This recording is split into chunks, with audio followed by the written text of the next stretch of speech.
श्री वृंदावन बिहारी लाल की जय। जय जय श्री राधे। आषाढ़ मास के शुक्ल पक्ष की एकादशी को देवशयनी एकादशी के नाम से जाना जाता है। देवशयनी एकादशी का बहुत खास महत्व है।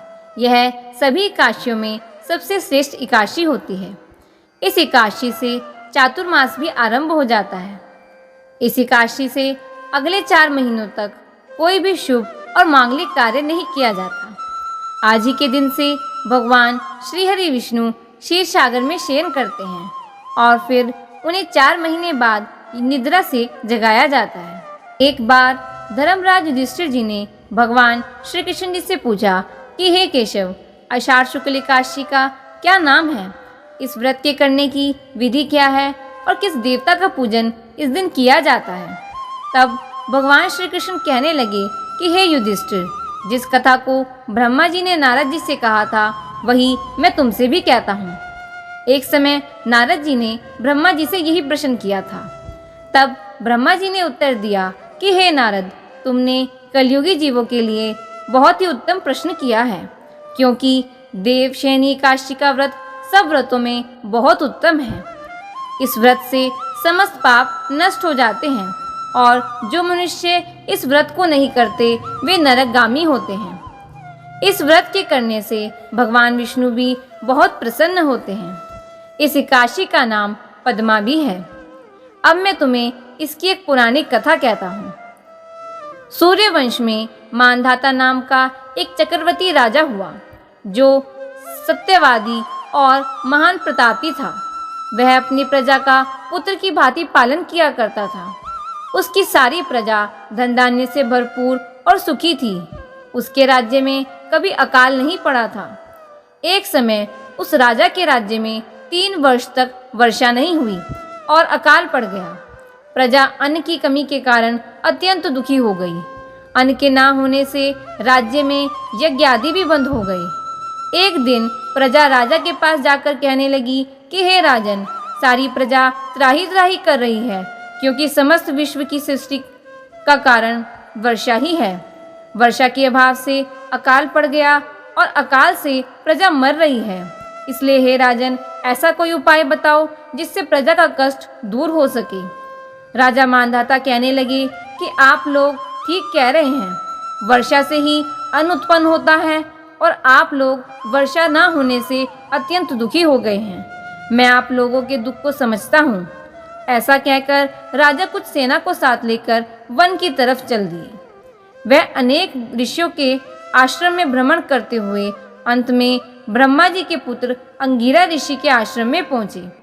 वहां राजा ने घोड़े से उतरकर अंगिरा ऋषि को प्रणाम किया। मुनि ने राजा को आशीर्वाद देकर कुशल क्षेम के पश्चात उनसे आश्रम में आने का कारण पूछा। राजा ने हाथ जोड़कर विनीत भाव से कहा कि हे भगवान, सब प्रकार से धर्म पालन करने पर भी मेरे राज्य में अकाल पड़ गया। इससे प्रजा अत्यंत दुखी है। राजा के पापों के प्रभाव से ही प्रजा को कष्ट होता है, ऐसा शास्त्रों में कहा गया है। जब मैं धर्मानुसार राज्य करता हूँ तो मेरे राज्य में अकाल कैसे पड़ गया? इसके कारण का मुझे अभी तक कुछ पता नहीं चल पाया।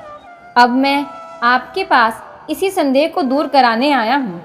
कृपा करके आप मेरे संदेह को दूर कीजिए और साथ ही साथ प्रजा के कष्ट को दूर करने के लिए कोई उपाय भी बताइए। इतनी बात सुनकर ऋषि कहने लगे कि हे राजन, यह सतयुग सभी युगों में उत्तम है।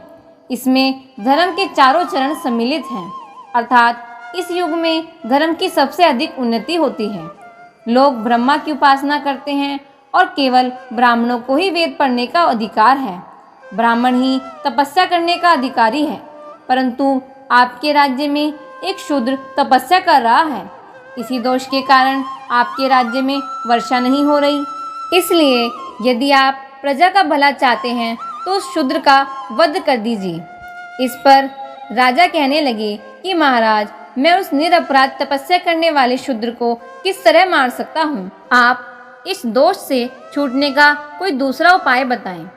तब ऋषि कहने लगे कि हे राजन, यदि तुम अन्य उपाय जानना चाहते हो तो सुनो।